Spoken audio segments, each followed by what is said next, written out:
For today's video, we have arithmetic sequence. This is El Maestro. Welcome to my YouTube channel.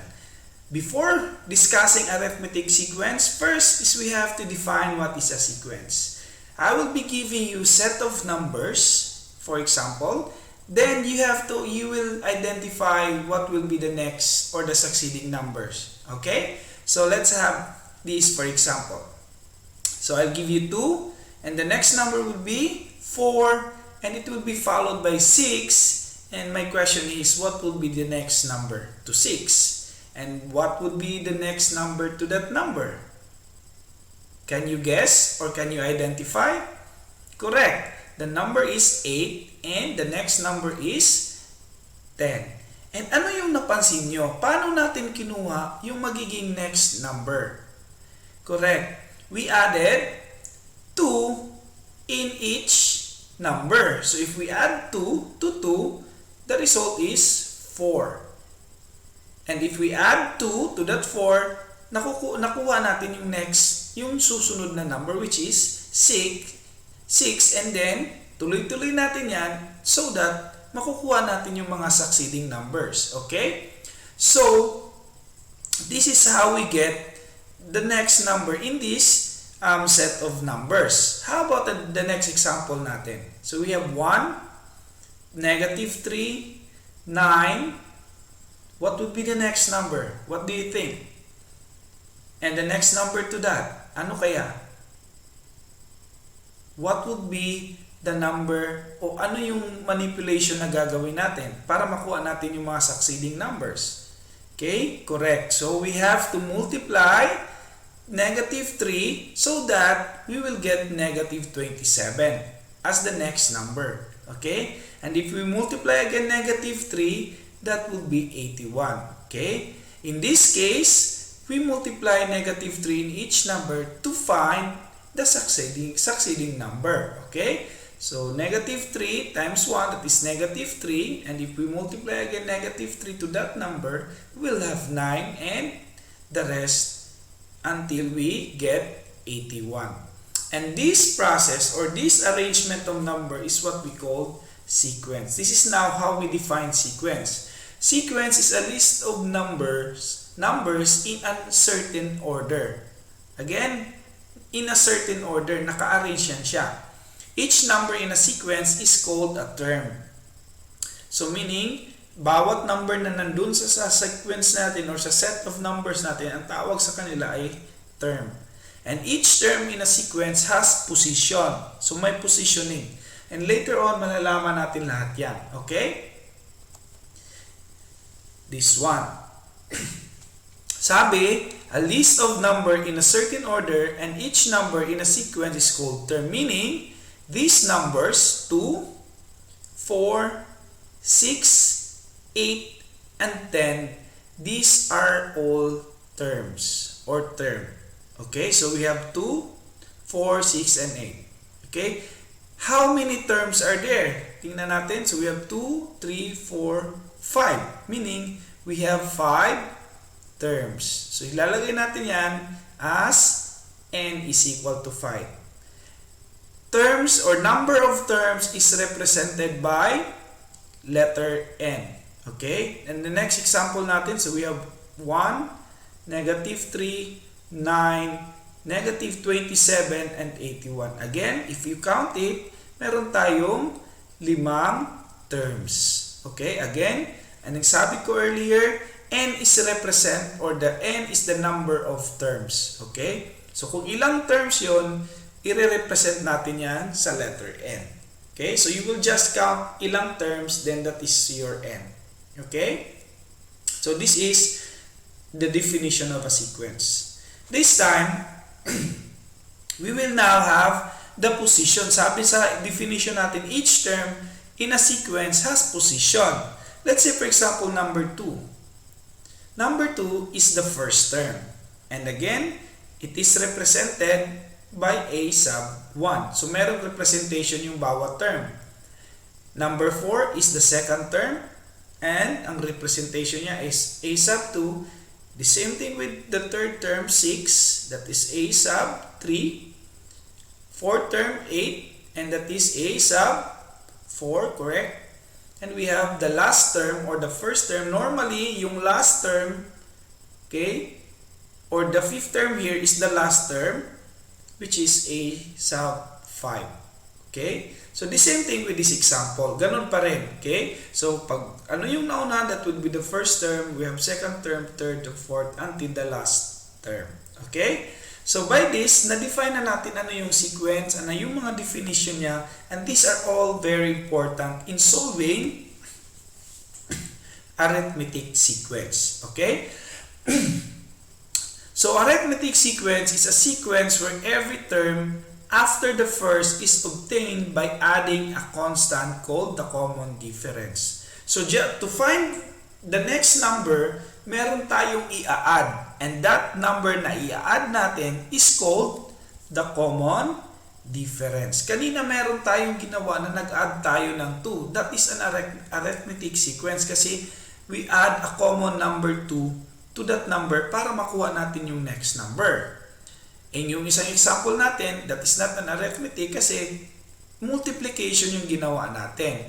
So, arithmetic sequence is determined if yung ina-add natin is a common difference. Okay? And to solve for an arithmetic sequence, ito yung formula na gagamitin. So, we have a sub n is equal to a sub 1 plus n, close and open parenthesis, n minus 1 multiplied by d. And ano yung mga nandito sa formula? First, we have a sub 1. So, alam natin that a sub 1 is the first term based sa definition.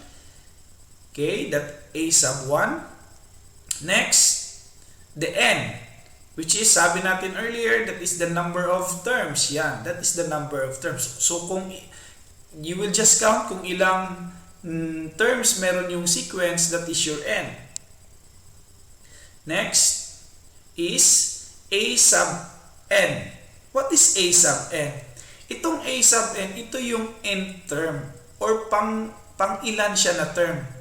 Okay, let's say for example, pangatlo ba siya, pang-apat, pang-lima, or panghuli na term.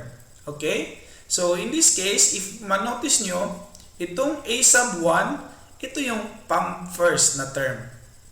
Pag a to the n, this is the thing, ito yung number na hanapin natin minsan kung pang-ilan na term na siya. Okay? So, that is a to the n. Next, yan, a to the n. Next, we have the d. This is the common difference. So, paano natin makukuha yung common difference? Ganito lang yan. So, a common difference is the constant difference between two terms. Meaning, you just subtract two terms, so you will get the common difference. Halimbawa, this one.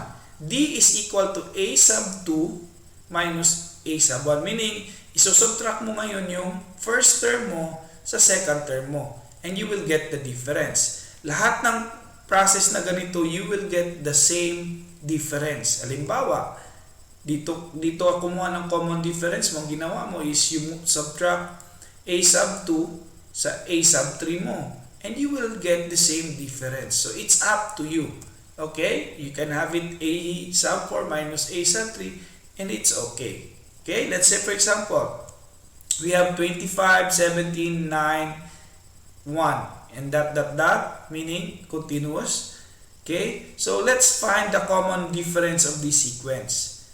So D, let's try this one. Hanapin natin yung second term which is 17 minus the first term 25 and that is negative 18. Let's try yung ibang terms yung gagamitin natin. Let's have third term which is 9 minus the second term. And you will still get the same difference, negative 8. And the same thing with this case, a sub 1 or 1 is the fourth term minus the third term which is 9. Still, you will have negative 8 as your common difference. Nakuha nyo? So, madidetermine natin ang isang sequence pag na arithmetic sequence siya if they have common difference. Pag walang common difference, well, that is not an arithmetic sequence. Continue. So we will have an example. So finding the indicated term of arithmetic sequence. So let's have an example using this formula again. You have to memorize this one. So we have 6, 2, negative 2, negative 6. So we are asked to find the 20th term. Meaning, hahanapin natin yung pang 20 na term. If you notice, meron lang tayong isang, dalawa, tatlo, apat na given na term. So hahanapin natin ngayon yung pang 20. So the unknown is we're looking for the 20th term. Nakita nyo? Yung a to the n, meaning yung n, hahanapin natin yung pang 20. Okay? So meaning there are 20 terms. So we have to find the given. Ano yung mga given? First term. The first term is 6. Next, n is equal to 20 kasi 20, pang 20 yung hahanapin natin, meaning there are 20 terms. Okay? Next, the common difference. You subtract 2 minus 6, or you can have it negative 2 minus 2. Okay? Kayo nang bahala. And that is equal to negative 4. So, nakuha na natin yung ating a sub 1. Meron na tayong n. Meron na tayong common difference. Then, we will now substitute those given to the formula. So, we have a to the 20, or we're looking for the 20th term. A sub 1 is 6 plus 20 minus 1 and multiplied by negative 4, the common difference. So, we'll use PM dash, parenthesis, multiplication, division, addition, subtraction. So, unahin natin yung lahat ng nasa parenthesis, which is 20 minus 1. So, that is a to the 20 plus 6, is equal to 6 plus, unahin natin yung nasa parenthesis, 20 minus 1, that is 19, multiplied by negative 4. Again, may mga parenthesis, unahin natin multiplication. So, we have minus because 19 times negative 4, unlike sign, so the result is negative, so we have negative 76. Okay? So, 6 minus 76, the result is negative 70. So, that is an arithmetic sequence. So, let's have another example. So, this example class, we're asked to find the fifth term of the arithmetic sequence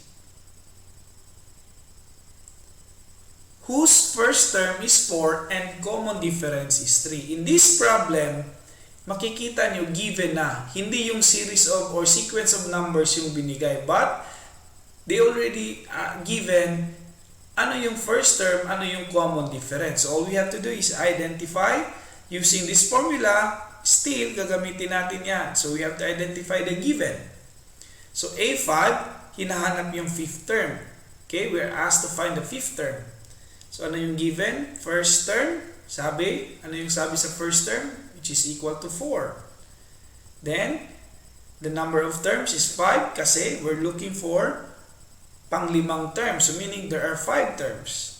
And the common difference is 3. Again, using PM dash, magagamit natin yon. Okay? So, substituting the given, so A to the N, that is A to the fifth. Kasi we're looking for the A or the fifth term. Then, first term is 4 plus 5 minus 1 times 3. PM dash again. So, we'll have A to the fifth is equal to 4 plus 4 times 3. Okay, multiply 4 plus 4 times 3, that is 12. Then you add, that is 16. Meaning, the fifth term, again, the fifth term is 16. Okay? And we will have last example. Okay. The last example is from a sequence 20, 15, 10, 5. What term is negative 25? In this problem, we are asked pang ilang terms si negative 25 from this. If you notice, si 20 first term, 15 second term, 10 is third, 5 is fourth. And ang tanong, pang ilan si 25? Pang ilang term to siya? Okay? So, ang gagawin natin, use the formula and given. Lagay natin ano yung mga given. This time, meron na tayong a to the n. Okay? Because ito na yung hinahanap natin. Pang ilan to siya? Pang ilan si negative 25 sa series or sa sequence natin? Okay? So, we have first term is 20. N. Yun. This time, yung hinahanap is n. Because hindi natin alam pang ilan yan. Pang ilan na term. Okay? So, n is asked.